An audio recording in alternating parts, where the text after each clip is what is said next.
ऐसे में उन लोगों को जान लेना चाहिए कि हिंदुस्तान के लिए मुसलमान शहादत अपनी जान कुर्बान देते आए हैं और आगे भी देते रहेंगे। अस्सलामु अलैकुम। मैं आपके साथ नसीर अहमद। सबसे पहले आप सभी को हिंदुस्तान की आज़ादी का 74वां साल गिरने पर हमारी चैनल की ओर से आप सभी को शुभकामनाएं।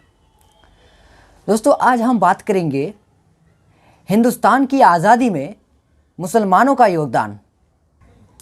आपने हिंदुस्तान के कई सारे शख्सियत, कई योद्धाओं के बारे में जानते होंगे, पढ़े होंगे, सुने होंगे, मगर आज हम जिन योद्धाओं के बारे में, मुसलमान योद्धाओं के बारे में बताएंगे, आपने शायद ही उसके नाम कभी पढ़े होंगे या कभी सुने होंगे।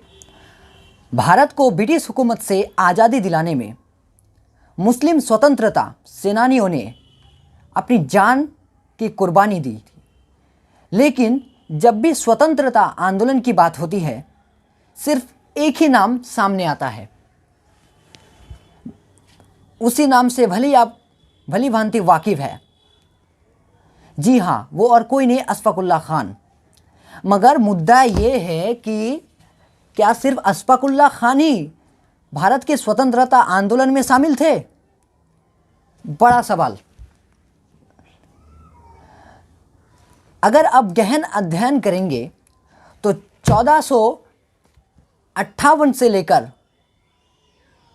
भारत की आज़ादी यानी 1947 तक भारत के मुसलमानों ने हिंदुस्तान के लिए जो बलिदान दिया है, ना कि सिर्फ बलिदान दिया है बल्कि सब कुछ कुर्बान कर दिया है। चलिए, इस कई सारे शख्सियत के बारे में आपकी छोटी छोटी सी कहानी बताएंगे। तो पहले फतवा राष्ट्र प्रेम का। मौलाना अहमद हुसैन मदानी ने ब्रिटिश हुकूमत के खिलाफ एक फतवा दिया कि ब्रिटिश सेना में भर्ती होना हराम है। ब्रिटिश सेना में भर्ती होना हराम है। और इस फतवे के बाद ही अंग्रेज़ हुकूमत ने उनके खिलाफ मुकदमा दायर कर लिया। मुकदमा दायर करने के बाद जब अदालत में पेश किए गए, तब अंग्रेज़ जज ने पूछा कि मौलाना, क्या आपने सच में ही ये फतवा दिया कि अंग्रेज़ी फ़ौज में भर्ती होना हराम है? तब जवाब देते हुए मौलाना ने कहा, मैंने ये बयान दिए हैं और सुनो, ये बयान मैं अभी इस अदालत में दे रहा हूँ और आगे ज़िंदगी भर ये बयान देता रहूँगा जब तक कि नहीं हमें आज़ादी नहीं मिल जाती। तब जज ने कहा कि मौलाना, आप इसकी सज़ा जानते हैं? बहुत सख्त सज़ा है। फिर मौलाना कहते हैं कि मेरा काम है फतवा देना और तेरा काम है सज़ा देना, तू सज़ा दे। और ये बात सुनकर जज क्रोधित हो गए और कहा कि मौलाना, आपकी सज़ा फांसी होगी। तब मौलाना मुस्कुराते हुए अपनी झोली से एक कपड़ा निकालते हैं और निकालकर मेज़ पर रखते हैं। और ये देखकर जज ने कहा कि मौलाना, ये क्या है? तब मौलाना उसके जवाब देते हुए कहा कि ये कफन का कपड़ा है। फिर जज ने कहा, कफन का कपड़ा? जी हाँ, मैं कफन का कपड़ा साथ में ले आया था अपने गांव से। फिर जज ने कहा कि मौलाना, आपको कफन का कपड़ा यहाँ भी मिल जाता, इसकी लाने की क्या ज़रूरत थी? फिर उसके जवाब देते हुए फिर मौलाना ने कहा कि सारी ज़िंदगी अंग्रेज़ों ने मुखालफत की, उसकी कपड़े पहनकर कब्र में जाना मेरे ज़मीर को गवारा नहीं। और दोस्तों, गौरतलब की जाए तो, देखा जाए तो, अगर देखेंगे इस फतवे और घटना के बाद ही हिंदुस्तान के करीब हज़ारों लाखों सेनाओं ने ब्रिटिश हुकूमत की सेना से बर्खास्त हो गए और अपने आप आ गए और जंग आज़ादी में शामिल हो गए। अब बात करेंगे शाह अब्दुल अजीज़ की। साल 1772 में शाह अब्दुल अजीज़ ने ब्रिटिश हुकूमत के खिलाफ जिहाद का फतवा दिया। आपको बता दें कि हमारे देश के इतिहास साल 1857 के मंगल पांडे की क्रांति को पहले जंग आज़ादी माना जाता है। तो बल्कि सच यह है कि दोस्तों कि उससे 85 साल पहले शाह अब्दुल अजीज़ ने हिंदुस्तानियों के दिल में आज़ादी का लौ लगा चुके थे। और अभी क्या दिखाया जा रहा था कि पहले आज़ादी का जंग है मंगल पांडे जिसका नेतृत्व किया था, यानी जिसको सिपाही विद्रोह कहा जाता है। अब बात करेंगे दोस्तों वीर बहादुर शाह जफर की। बहादुर शाह जफर मुगल साम्राज्य के सर्वश्रेष्ठ यानी अंतिम शहंशाह व बादशाह थे और एक अच्छे जाने माने उर्दू शायर भी थे। 1857 में भारत की पहली जंग आज़ादी में शामिल हुए थे और सेनाओं का नेतृत्व किया था। जब वो जंग में हार गए तो ब्रिटिश हुकूमत ने उनको म्यांमार यानी बर्मा में शिफ्ट कर दिया और वहीं पर उनकी मौत हो गई।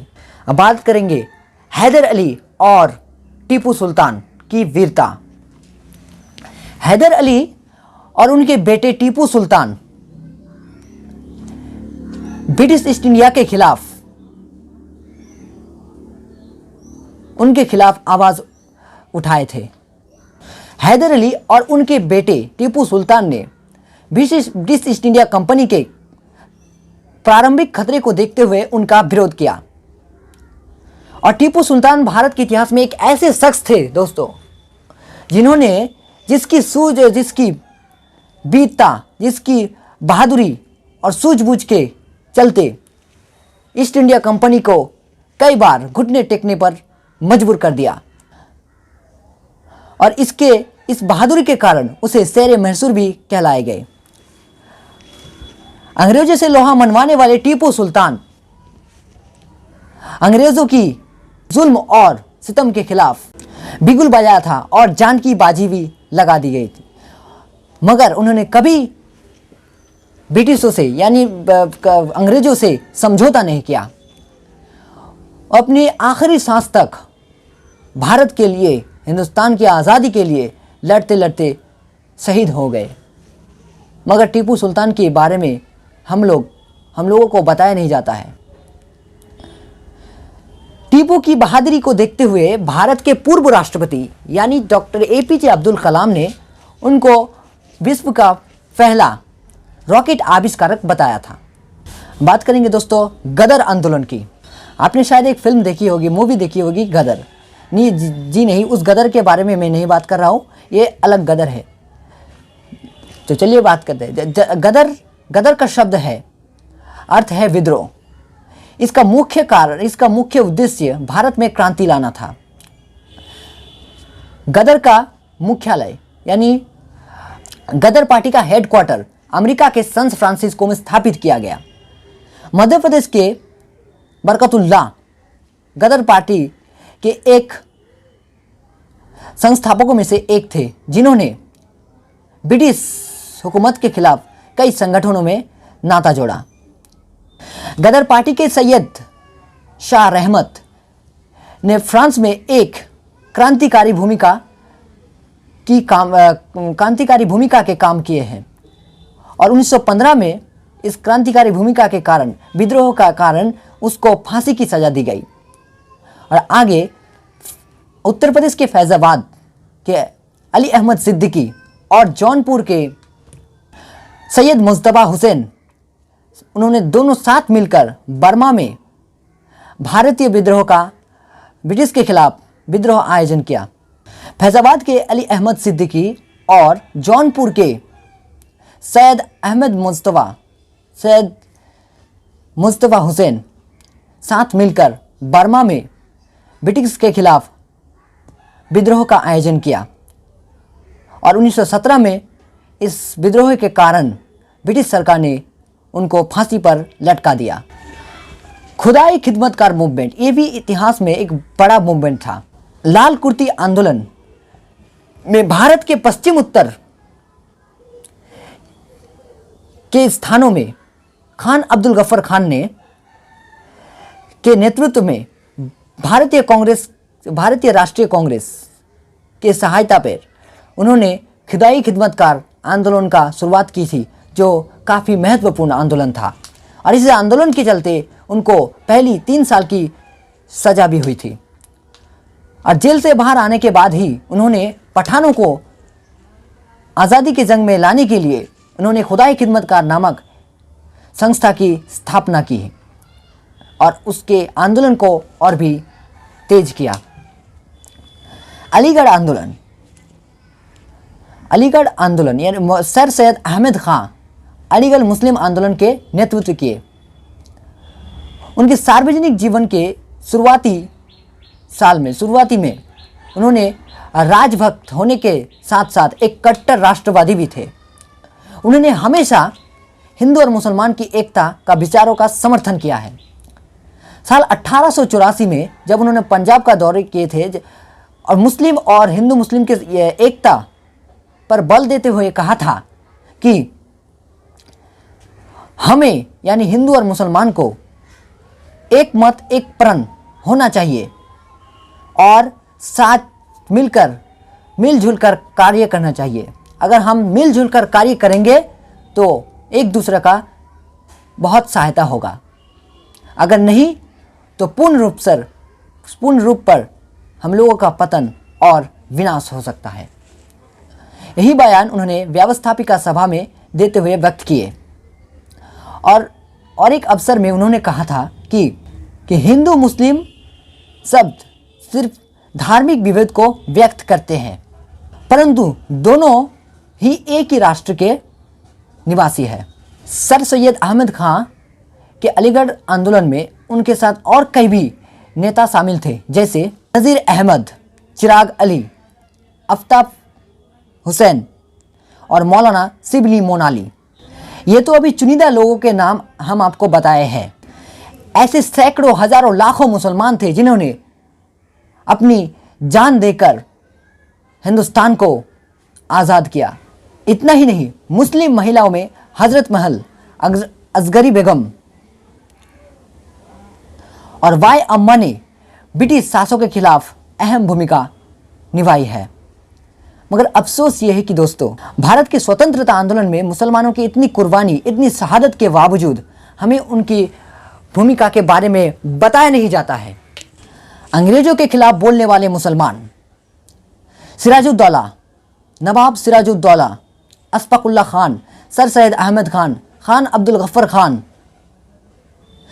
शहजादा फिरोज शाह, हजरत महल जैसे कई शख्सियत थे जिन्होंने भारत की आज़ादी में अपनी जान तक कुर्बान दे दी। अफसोस ये है कि जिन मुसलमानों के बदौलत हम लोगों को हिंदुस्तान को आज़ादी नसीब हुई, ऐसे कई राजनीतिक पार्टी और संगठनों ने आज उन मुसलमानों के कुर्बानियों को याद नहीं करती, बिल्कुल याद नहीं है उन लोगों को। आपको बता दें कि ये संगठन उस जमाने में ब्रिटिश युग में उनके दोस्त थे और भारत के दुश्मन थे। ऐसे मुट्ठी भर लोग हिंदू वर्ग में एक भ्रम फैला रखे हैं कि मुसलमानों ने हिंदुस्तान के लिए कुछ नहीं किया है। ऐसे में उन लोगों को जान लेना चाहिए कि हिंदुस्तान के लिए मुसलमान शहादत अपनी जान कुर्बान देते आए हैं और आगे भी देते रहे।